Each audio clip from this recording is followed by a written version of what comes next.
Happy Memorial Day, and God bless each and every one of you guys, man. Mad prayers going out to those who have lost their lives in battle, and even those who have lost their lives recently. You know, grief is the price that we pay for loving. So I just want to offer my prayers and heart to you all on today as we celebrate Memorial Day and our loved ones that have gone on to be with the Lord.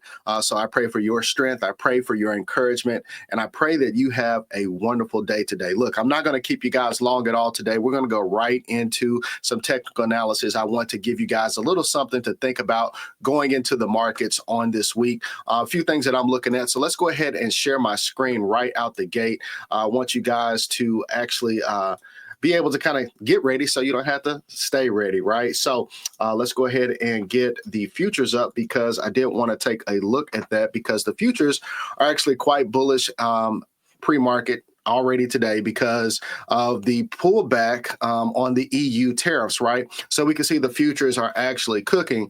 And we can also see that there's a little bit of mixed energy because we still have quite a few things going on in our total economic climate for this week. So it's definitely going to be something to watch. They said a week ago we were looking like we're going to run, but there's still a chance for a 3% overall pullback, right? Just looking at the economic events for this week, we have durable goods tomorrow morning.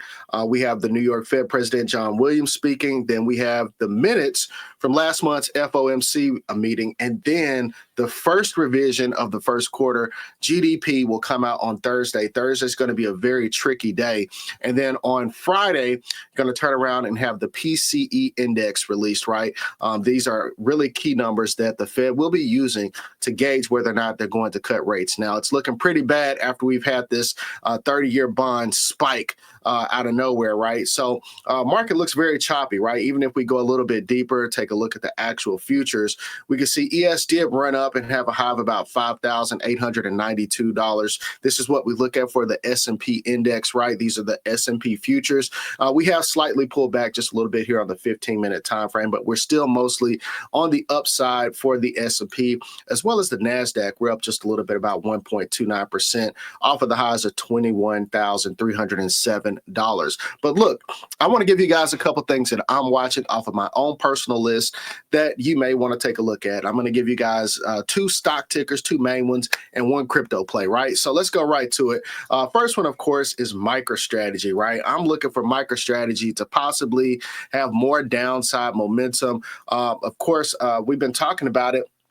MicroStrategy has this class action lawsuit that is negatively affecting the company. I think it possibly could get a little bit worse, despite how much Bitcoin they hold until something is settled. It's still going to be a loss for the company if they end up losing this lawsuit, right? So in the meantime, between time, I think there could be more downward pressure for MicroStrategy. We're currently testing that 200-day EMA here on the 195-minute time frame, and it looks like we could possibly push to $362.36 on MicroStrategy. Once we lose that, of course, that's a liquidity grab. We're possibly going to fall to about 354.28, right? 354.28, and then maybe even as low as 348.44.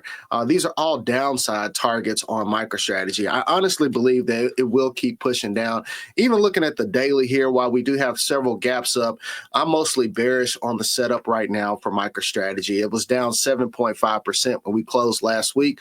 And you can see here, the bottom of the Fibonacci is right around $309.05. So I think puts on MicroStrategy will look very, very good. Now, there are other ways, of course, that you all know that we could play MicroStrategy. You may decide you wanted to play puts on MSTY, right?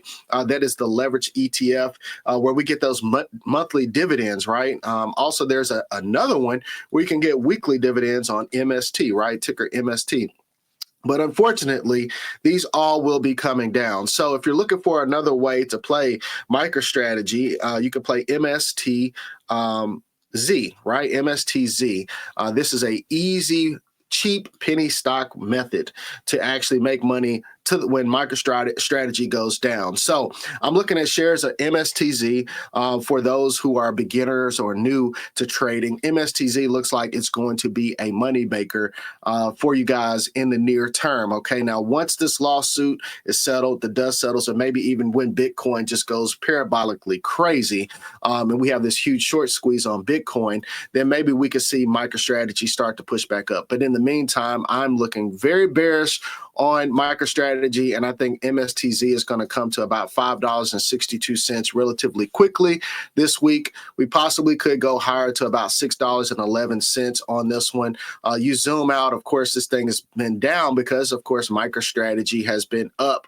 We can see the top of the Fibonacci is right here around $8.21. And in order for us to get there, of course, MicroStrategy has to come down. So if we reach that $308, my guess is that we go to $8.15 on MSTZ. We possibly can get to even $9.58. But again, MicroStrategy has to go to the dirt. If this thing goes to $18, you will get paid nicely, especially if you have quite a plethora of shares of MSTZ. But this is one that I'm looking at. And of course, none of this is financial advice, okay? Also, big week for NVIDIA, all right? Of course, we know we've got a lot of earnings this week. NVIDIA has earnings on Wednesday.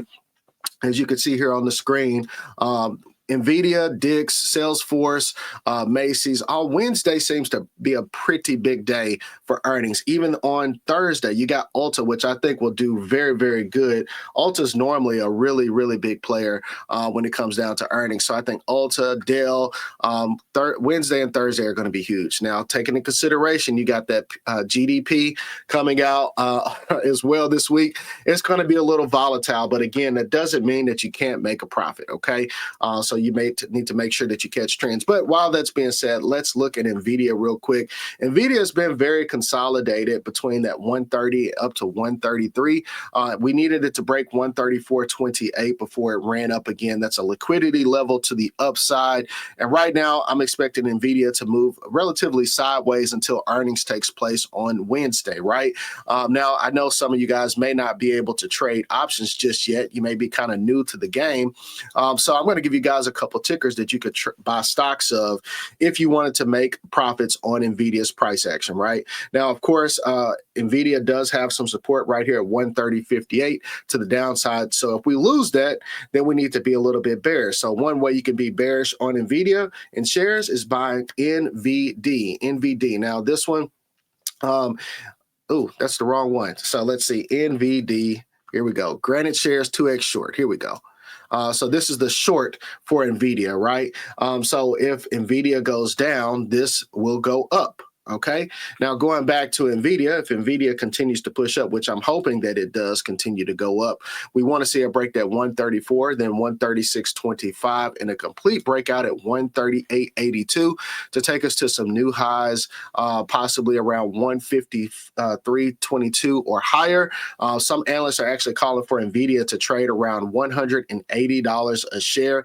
You can see here, analysts actually listed as 161 a share, but either way it goes, I want to see NVIDIA print money for anybody, whatever direction it is. I just wanted to make sure that we are in it, right? So I want to give you guys the way to play it. Now, NVDY is also a very inexpensive way for those who do not trade options to actually make a profit on the uptrend for NVIDIA. So I would be watching these two tickers, MicroStrategy and NVIDIA, very, very closely this week. Now, I did want to talk a little bit about crypto. Again, I didn't want to stay here for a long time, but ZBCN has been cooking, right? Several of you guys have asked me about this thing over and over again in my in the comments on question and answers.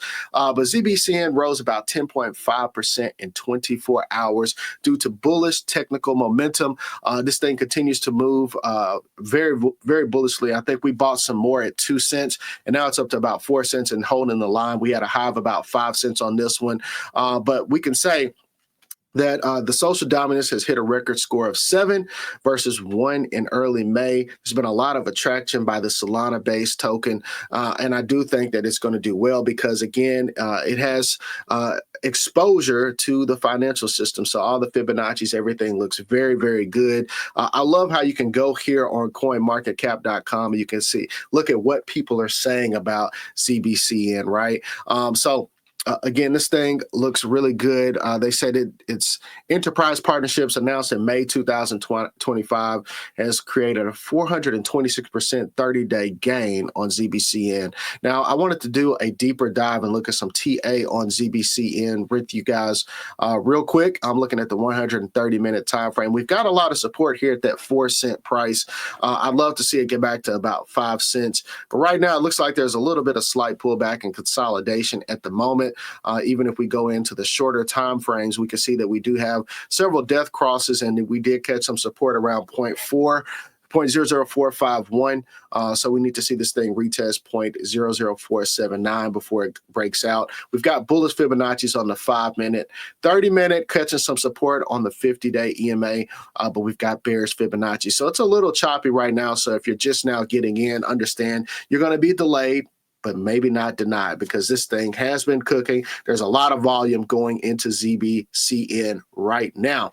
Now, of course, we're going to be going deeper into how to understand technical analysis and things of that nature in the Red E Society. So, guys, you can definitely tap in with us. I want to give a shout out to the Red E. We've got Red E University actually starting on tomorrow night. Man, I'm super happy for you guys. Red E has been cooking. In fact, they're already in here cooking today, even on Memorial Day, and the stock options talk, they're going in. They've been going in all morning. So shout out to each of you guys in here. And also, we had some really, we had a really good week, right? Even though it was kind of choppy, a lot of good earnings. So shout out to each of you guys on your earnings posted this week. I'm very proud of the work that you guys are putting in, and I just pray that God keeps blessing you over and over and over and over again. So I'm very happy for you guys.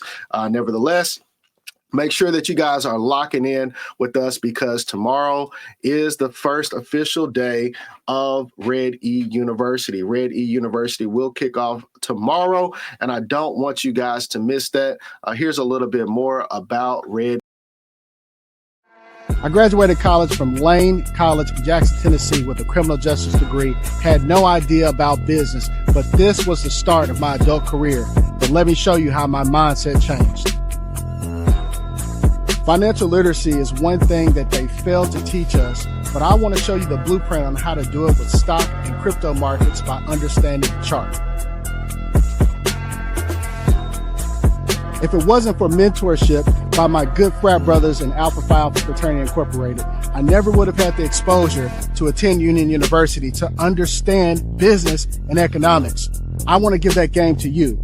All of the Red E Society members, this is just for you. Right here at Union University, where I received a presidential scholarship from graduating from Lane College, to where I started to understand how business actually worked. I started learning about moving average, convergence, divergence, economics, and so much more. I'm going to give you guys the blueprint in 15 weeks as part of your Red E Society membership to mentor you, to show you exactly how you can secure the bag. So if you've been struggling with your trading strategy, never traded before, this is going to be the one for you. We got to learn how to beat them at their own game. The only way to do it is to understand it and have exposure to someone that's going to teach you how to do it. Tap in right now.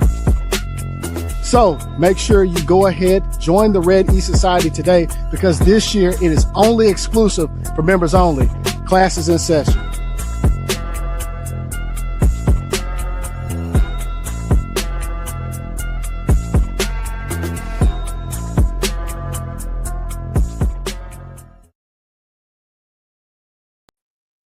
So, as you know, I'm really excited for Ready University. It's my first opportunity to mentor my entire community. So, I wanted to make sure they got the fruits first, right? Of course, I am not charging anything extra this year for the mentorship program. We just only opened it up for our members only. Next year, we will open it up to everyone else. We're going to do this once a year. So, better lock your spot in now because we kick off tomorrow night, 6:45 Eastern Standard Time. But I want to take a quick look at crypto one more time. We can see everything. It's pretty much cooking off of the news. And I want to make sure that you guys stay ready so you don't have to get ready. This is an opportunity to position for the long term because we have a huge short squeezing coming over the next few days on Bitcoin, Ethereum, XRP, and so much more. But in the meantime, I hope you're able to take some of the information I gave you guys today, use it to your advantage. Understand it's not financial advice, and I can't tell you what to buy or sell, but I hope to see you in the Red EU.